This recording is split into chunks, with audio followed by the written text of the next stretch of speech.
Do you perform in Cambridge? Cambridge. That's where Harvard is. For a guy like you, I know that. That's got to be the Taj Mahal. I love that I bugs hate you. Harvard. Are you kidding? Have you heard what's going on college campuses these days? I don't watch the news. What you're about to watch is some of the worst BS spewed by Bill Maher and some of the funniest retorts by Bill Burr. Take a look. You don't realize that college campuses erupted with the kids demonstrating for Hamas? They are in with the terrorists. They were for the Palestinians. Well, it's sort of the same cause. No, it is not. Let's pause here. Conflating all Palestinians with Hamas is like saying there is no difference between anti-Zionism and anti-Semitism and saying that they should be paired together. It is a falsehood. And it is pure and unadulterated nonsense. I'm on the side of the kids. Yeah, that's easy to say. You know, no one wants to see kids dead. This is a war. That was very brave of you to say that. This is a war. No, I'm the one who's actually brave on this. Pat yourself on the back. It's easy to say I'm for the kids. Who's not for the kids? Well, it comes down to real hard-nosed decisions. Like a country. Stop talking like you're a general. A country got attacked. Israel got attacked. I'm not saying that they didn't have a right to go back. I'm just sitting there going like, how do I look at what... We're the only country in the world that they get attacked, and then as soon as they counterattack, it's like, well, we got to stop this now. Don't attack them. There's a very simple solution to all this problem in the Middle East. Stop attacking Israel. Let's pause once more. This argument has been debunked over and over and over again. But also, most Muslim people in the world do that or condone that? No. But most Muslim people in the world do condone violence. One reason they don't get exposed is because they're afraid to speak out, because it's the only religion that acts like the mafia that will kill you if you say the wrong thing, draw the wrong picture, or write the wrong book. Let's understand Maher's history and how he feels about anyone who is Muslim and or in the region, because it's vital to understand this. He generalizes on the subject matter. For Maher and his ilk, the goalposts always move. Stop attacking Israel. You just solved it. I actually did. There you go. That's fantastic. Anyway. All right. We don't need to get onto that. Let's go to Russia and the Ukraine. How do you solve that one, Bill? Let me hear your hard-nosed decision about that. Well, let me ask you a question. How is war still legal? With all the that's been canceled. Legal. Why is that still legal? Would you like a real answer to that? Because for something to be illegal, you have to have the capacity to enforce it. And you can't enforce against war, or else you have to go to war with the country that's going to war. And we don't want to go to war with Russia over Ukraine. What would be the sense of making it illegal? Oh, that's really going to stop Putin. No. To stop people from going to war, you have to also put boots... can't sit down and talk it out? Why can't Putin do a podcast with the head guy?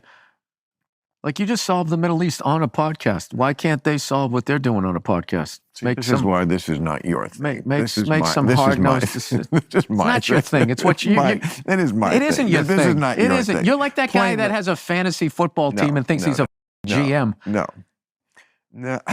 That's exactly what it is. Like, why am I listening to you like you've done something? What have you done in Washington? Nothing. Just awesome. And now this from HuffPost. The season's stand-up appeared Sunday on Maher's Club Random Pod, when Maher, who uses his weekly HBO show to mock calls for a ceasefire and claim students are demonstrating for Hamas, asked if Barr was on the same side, and of course, he was not.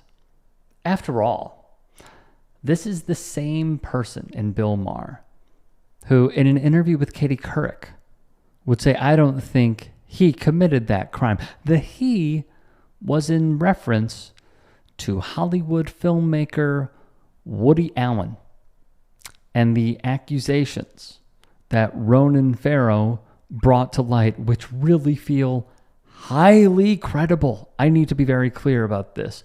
Maher also played up the, hey man, we need to be careful here. We can get canceled at any point in time. And Bill Burr responded with, come on, man, that's over. That's done with. And Maher fought him on it. And they would have a back and forth on that as well. Go check out the Club Random Pod on YouTube or Spotify, what have you. But the reason Burr fought it is because he basically said he doesn't believe in it anymore and that it's up. This also goes back to what he said on a 2020 podcast, which is called The Last Laugh Podcast, and saying that outrage culture is one of the most misrepresented things out there. How they will make such a small percentage of people seem like they're 3 million people. We have gone over this previously as well, because famed progressive comedian David Cross, who you have seen in a bevy of shows and has a ton of stand-up specials, has said that this doesn't exist and that no comedian is getting canceled for their work, which I highly recommend you go check out. I believe it was in an interview with Vox. Yet I continue to just internally try and think about the influence that someone like Maher has, the way that he is viewed, and this pathetic word mouth dribbling BS that he continues to bring each and every week on his show, each and every year. This has been going on since, gosh, I think his ABC show was in the early 90s, I want to say.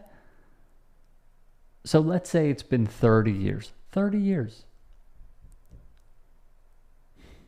This is the same man who, I understand having the discussion, but does not add a lot of pushback to the Milo Yiannopoulos who he platforms, the Steve Bannons who he platforms, the Ben Shapiros who he platforms. And he is a middle-of-the-road centrist guy. That's what he is at this point. And it also says a lot that he is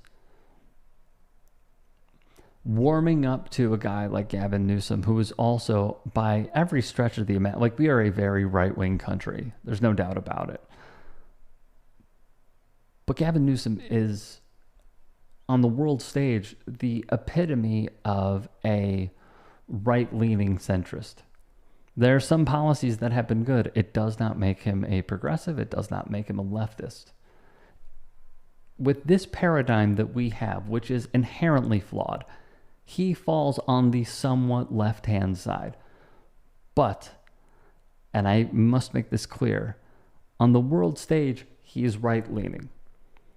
And that makes Maher even more right-leaning for the things that he has said, the bigotry that he has spewed, the xenophobia that he continues to spout. It is all incredibly pathetic. And I'm glad somebody like Bill Burr put him in his place. If you can, please do support us here at TYT Sports. Become a channel member. Go to youtube.com/TYT Sports and click the join button. And or go to TYT.com/join. In addition, you can follow me on Twitter, Instagram, and TikTok. Appreciate all the love.